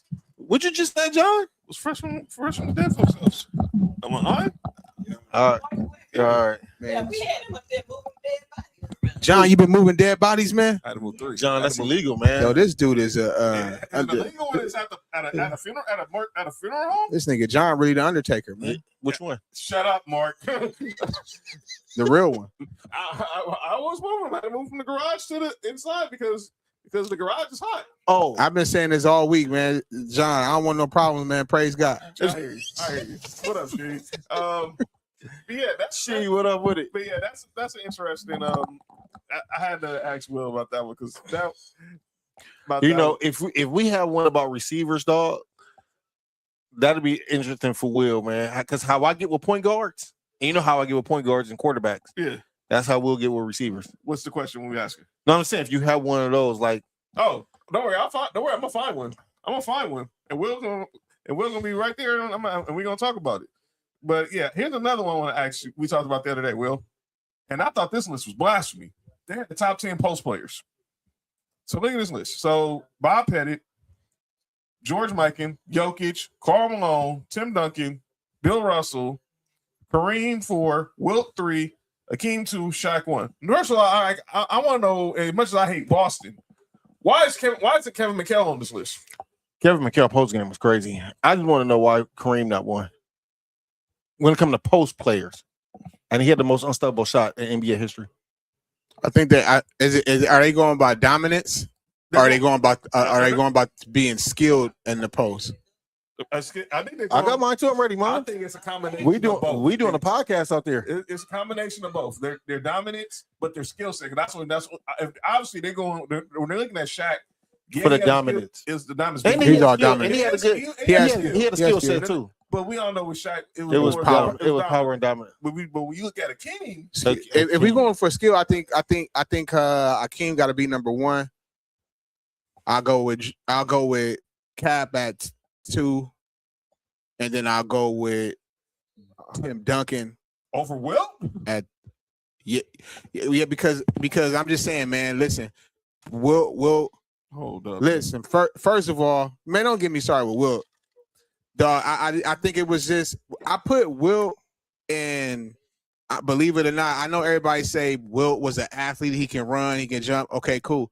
But like, I don't think from the highlights that I saw, he didn't have to really use the skill. He was bigger than everybody. He just turned around and put the ball in. Versus Dream and Cap that had that up and unders, hesitations, hook. You know what I'm saying? Like they developed. I see what you're saying. A skill. No, I see what you're saying. Will and Shaq are like the same to me. That's why I would say I'm not mad at Kareem and Will. Kareem and Hakeem being 1 and 2. For me, Kareem. I got Kareem, dog. When you have the most unstoppable shot in basketball history, it's hard for me to say I'm putting somebody above that. You know what I'm saying? Yeah, you couldn't stop it. But then when you go to Hakeem's like the skill, dog, Hakeem was crazy in the post. Dog. They had a crossover. They had a crossover in the post. He for real. He did. Yeah, dog. He did. Yeah, dog. It's different, and he taught guards. Yeah, Footwork. That's what for I'm real. saying. That's what I'm saying, dog. So And I got Tim Duncan at 3. If we talking about skill set, I'm not mad at that. I'm not mad at that. Because again, when you say about dominance, that's when Wilt come in, and that's when Shaq come in. I'm not mad at that. I'm not mad at that. All right. But 1 and 2 for me is Kareem and Hakeem. Okay. Here's an interesting one. Most clutch performances in sports history. So here's some of the top. This is some of the top 10 sports clutch performances in all time in sports. At number 10, they had Joe Carter's walk-off in the '93 World Series. Man, fuck that. What? That was against the Phillies. Oh, it didn't. Good job. That wasn't y'all. Yeah. That wasn't y'all. That wasn't 92. That was 93. They didn't beat us that year. They beat us the previous year. I know. This was Fuck the Phillies. I'm glad Joe Carter did that. All right. Jack Nicklaus in the '86 Masters. Reggie Miller's 8 points in 9 seconds against the Knicks. The Miracle on Ice goal. Brady's 25-point comeback in the Super Bowl. Jordan's shot against the Jazz. Jesse Owens' 4 gold medals in Berlin. Adam Vinatieri's game winner in the Super Bowl. Christian Laettner with the buzzer beater. One of the most known shots in college basketball history. And obviously for Will knows this one pretty well. John Montana Super Bowl winning drive in Super Bowl 23. That was Dwight Clark. That was the catch, right? Yeah. The catch. That got to be number 1. That is number 1. Oh, it is? Yeah. Yes. That is number 1. Christian Laettner got to be up there. That's number 2. Where you at? Right Oh, yeah. Okay, yeah. Vinatieri was 3. Jesse Owens was 4. MJ was 5 on Brian Russell. Brady number 6 against the Falcons. Mike Azzaroni, who hit the game-winning goal for the USA against the Soviets in the Miracle on Ice game. Obviously, Reggie Miller, 8 points in 9 seconds against the Knicks. Yeah, Knicks was stupid. Charles Smith. Y'all ain't got Tyus Edney up there? Well, this is on my list. I found this on. Oh, this is pros. No. This is College. all sports. This is all sports because Christian Laettner on there. Christian Laettner's on Oh, there, okay. So it's all sports. So Was Tracy McGrady game in the playoffs? Or was it in the regular season when he had 13 points and what was it, 20 seconds? I think that was a playoff game. That probably should have been up there. He just got hot for no reason at that point. Remember that shit when he scored? It was a point a second or something. A point every 1.5 seconds. He something went like that. crazy, dog. Yeah. That's definitely up there. And then I want to get you guys' thoughts. Y'all can talk about this more than me. What is the greatest hoops shoe of all time? John, you can talk about this too, dog. I'm being modest, but obviously, when you go on the court, you want to have something comfortable, something that you know that you. Are we talking about hooping or just like Fashion of it. fashion? Well, Yeah. well, fashion we already know. Because I'm not. If it's hooping, I don't know if I'm picking Jordan shoes up there. Okay, we're not. We can do both. Okay, We can do both. Fashion wise, this is gonna be Jordan. It's Jordan. Yeah. But when it comes to hooping, when you get out there, y'all go head down to the gym, go down to the 24-hour, or y'all was on the playground or something. You need that one shoe that you just have to get your game on in. That's comfortable. Yes. The most comfortable shoe I ever hooped in was the original basketball high top Hirachis. That's the most comfortable. As far as comfortable for me. And then after that I'll go with there was these Adidas around like maybe like 2 years after the Crazy Eights. Yeah. That's what I was about to go with. Kobe wore them, but I don't think they wasn't Kobe shoes. I think they were Kobe shoes. They Yeah, I can pull up a picture of them. I'm gonna say did they have white stripes? And they was like they had one pair that came in black and the other pair came in blue. They was like long stripes, long Adidas. No, I know what you're talking about. That was a team shoe. Those were I know. No, I'm gonna pull it up right now. Hold on. I'm gonna say for me, them and I looking back at it, I hate that I hooping in low top kicks, but them Kobe's 6s, I want to say it was hella comfortable to hoop in. I'm a will the Hirachis, even the 2K4s. I'm about to say the ones that got dubbed as the Kobe's, but they wasn't Kobe's official shoe. The 2K4s, comfortable to hoop in, and I don't know if you ever hooped in them. The Vince Carters, The shots. yeah. That was a wave. Those was comfortable too. Yeah. Those was a wave. Yeah. That was a wave. You know, if you look at those original Hirachis in '91 when they came out, like a lot of people wore those. A lot of people wore them. Yeah. A lot of people. Yeah. They just didn't have no ankle support, but they was comfortable though. For me, this shit. For me, the Timberwolves are now up 9. All right, for me, the shoe that I love hooping in was I liked hooping in the Crazy Eights. I was about to say Crazy Eights was comfortable as shit. I loved when they came out. I loved hooping in the Crazy Eights, and then this one might be crazy. This one might. I probably will. If you said the Grand Hills, dog. No, I know I did play in some Grand Hills. The third Grand Hills, the Feelers. I played in the popular Feelers. The first ones, I had the first ones, and then the third ones, the ones that had the three little circles on the. Oh yeah, I know what you're talking about. But the original Jumpmans, Penny Hardaway shoes. Oh, the ones that were half and half. Yes. Air Jordans, the greatest. That was kind of like a play off the 12s. The Jordan off the taxi. Jordans is the greatest basketball shoe ever. When we talk about fashion, yeah. Oh, here they are. They're called the Adidas Crazy 3. Let me see. Those right there, the Jumpmans.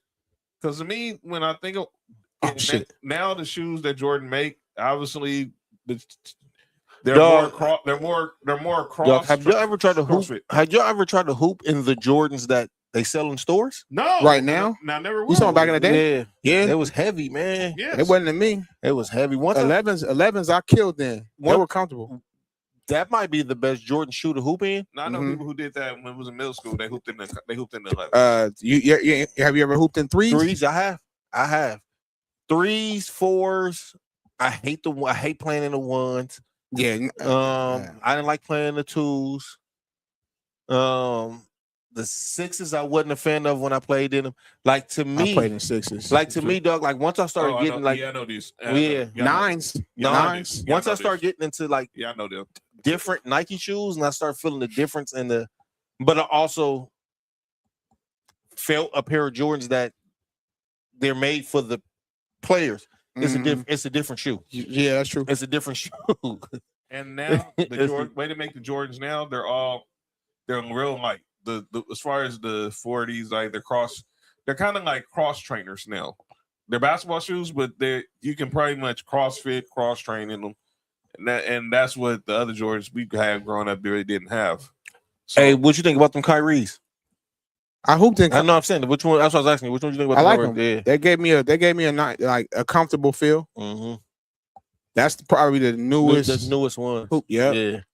And then that year you let me wear when I didn't have no hoop kicks. I think you gave me some Paul Georges. You got some red ones. Yeah. Oh, and them motherfuckers was comfortable, wasn't they? and before that, I did have that was a comfortable shoe. I don't know which one it was. I had a KD. The KDs are comfortable too. Yep. I had a KD, like his third year or something like that, or fourth year. An all-star pair. Were all red. They was comfortable as hell. Them I think them PG. Did we get them from the outlet? You did. Yeah, that's right. Yeah. From the outlet. Yeah. Them motherfuckers is comfortable. They was comfortable. But like I said, dog, them Kobe's, and I hate hooping in low top shoes, but them even the high top Kobe's, the ones that after he tore his Achilles and he came out with the high ones, dog, them shits was comfortable. I heard those was comfortable to hoop in, dog. Shout out he had those. Yeah, Josh had some too. That's the first time he did. That's the first time I did. did. That's the first time I tried them, dog. I said, let me see. Them motherfuckers was comfortable, dog. I had to go and get some, man. yeah, so those are the debate topics we have for today. Now it's time for the final segment of the show.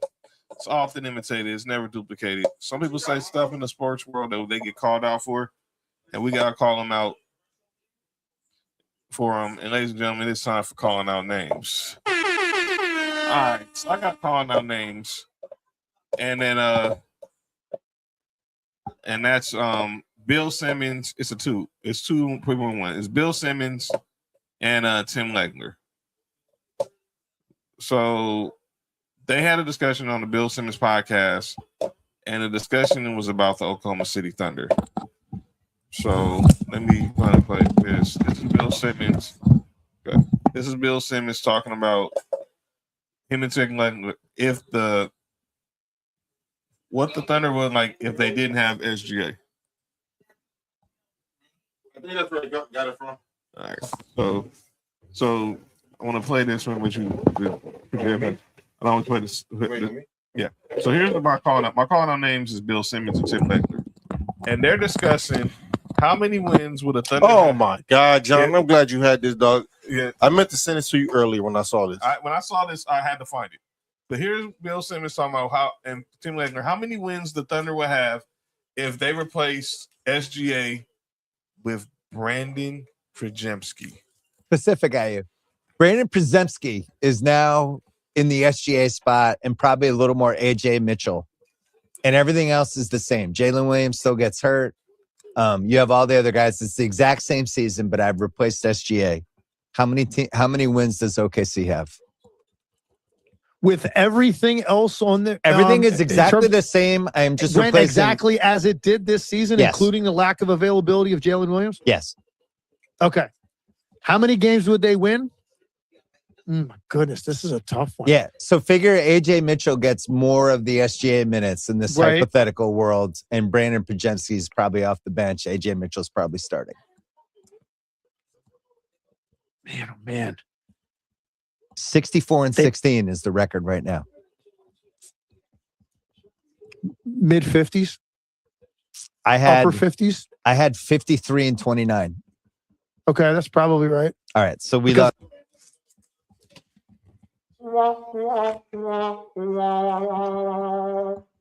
You gotta be kidding me. You're telling me and this is no shade at Brandon Pajemski, who's a good player. Clearly, that's the only dude I pretty much recognize on the Warriors besides Draymond. Because that looked like a straight G League team the Lakers played last night. They looked like the Santa Cruz Warriors. But let me be perfectly clear.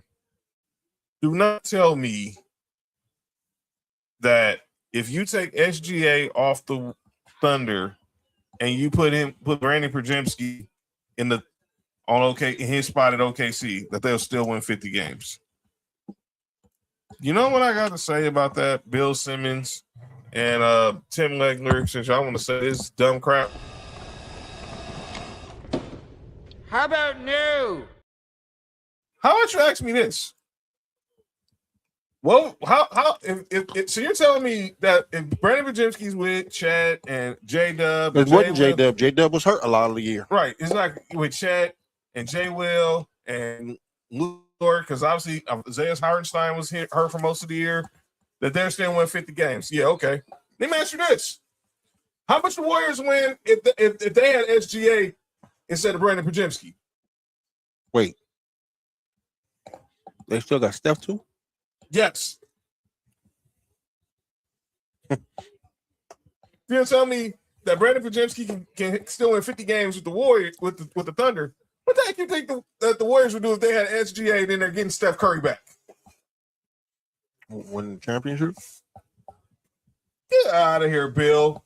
So, tell you about these Boston dudes, man. And tell you I know better than that. This Boston. What's wrong like Boston, man? Yeah, so I hate them. One thing that came out of Boston was John Cena and New Edition. That's it. Everything else is trash in Boston, man. I mean, I might throw some the new kids on the block, but all about New Edition. Bob Brown. Yeah, but let's keep it a buck. Let's keep it a buck. I don't think I have nobody for calling out names tonight. But that's all I have. That was stupid. Did you make the announcement yet for draft night? Oh, let's do that right now. So you heard we've talked about it. Our NFL draft night going down 2 weeks from Thursday, April 23rd. We'll be live at 5 for round 1 of the NFL draft. We all know now Fernando Mendoza, the projected number 1 pick, will not be at the draft. He'll be staying back with his family in Miami. That's his choice. Here's the deal. Sports for You's back with their draft, with our draft watching along. Mm-hmm. It's me. It's Mark. Nick Freeze. Mm-hmm. It's Cody. And I can officially announce. Mm-hmm. Ill Will will be in the building draft night with us for the draft show. Sports for rules. Yeah, there's gonna be no rules. Sports for You on a Thursday. Sports for rules, you heard? Yeah, sports for rules happening with ballers and briefs and Mike and ladies. He said the briefs on the ladies. I said, Yeah, I guess the Breeze is showing up now that we know that Usher and Breeze is going on tour. I'm getting some of them tickets. Yo. So that's the big announcement. Ill Will be here with us on draft night. So make sure you're here. Get your, as Kansas say, order your wings for the draft show. Because there will be something that goes viral. The AJ Brown trade, like it happened back in 22. Obviously, last year we had Travis Hunter. The Browns. That was 2022. Yes, it was because 21 draft was 21 draft when my Broncos took Pat Surtain ahead of the Cowboys. That went viral. Obviously, we saw the 24 draft when Michael Penix, Michael's what? Relax. When the Falcons, when they took Michael Penix Jr. I never learned. Are you good? You all right? What happened? You know that movie comes out the day after the draft show, right? But yeah, that's going down on April 23rd. We will be here. More details to come. All right, we're going to get up out of here. Wait, he rapping on there, Will? Royce.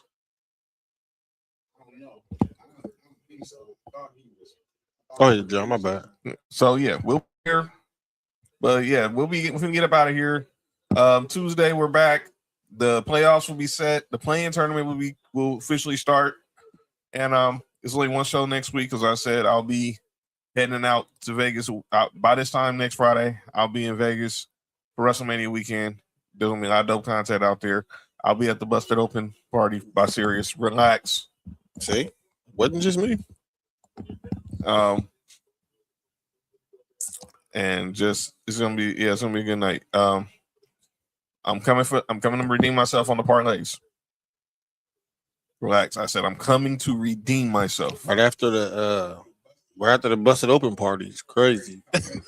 Yo, y'all, see what we doing? Okay. What we doing, huh? I say I'm busted open. You coming and busted open, man. Y'all wild dudes, man. I'm coming to Busted Open. Crazy, dog. Okay, I see something crappy on tonight. All right.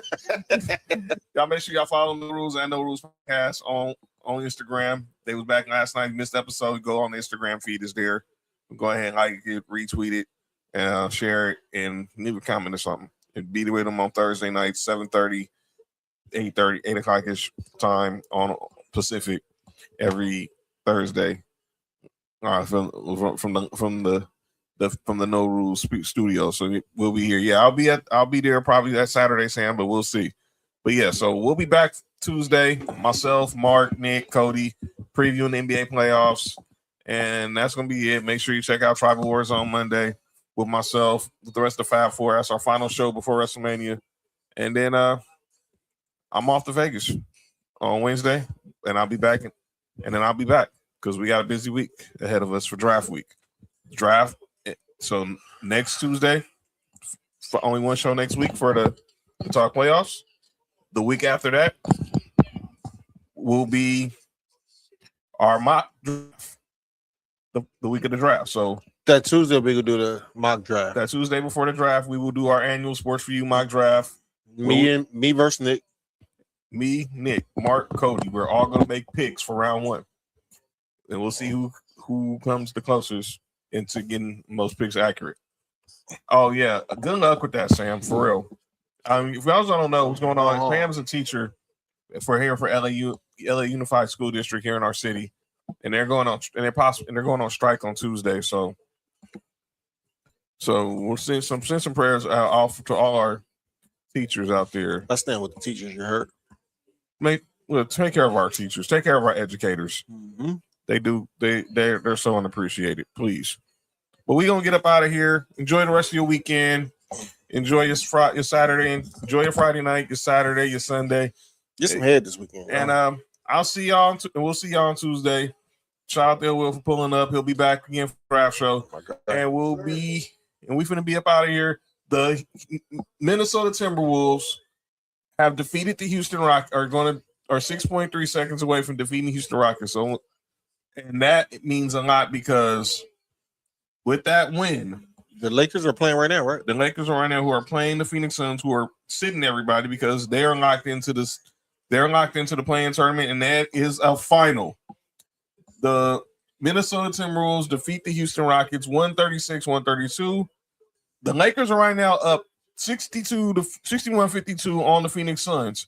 If that stands and the Lakers continue to get the W, they will officially clinch the 4th seed in the NBA in the Western Conference playoffs, which means they won't have to play nobody on Sunday against the Utah Jazz, who weren't playing anybody on Sunday as well. But this has been Sports for You. I'm John. That's Mark. That's Ill Will. Y'all have a good night. Be safe. And glad our astronauts made it home from that mission. Please be safe, everybody. Peace. For you, from the coast to you, 3 LA minds talking what we do. From the streets to the stats, from the bar to the chat. Sports for you. Yeah, we run it like that. Hit that link, lock that feed, John. Nick, all that you need. Sports for you. Every day, new seed. From LA roots to the whole world's league.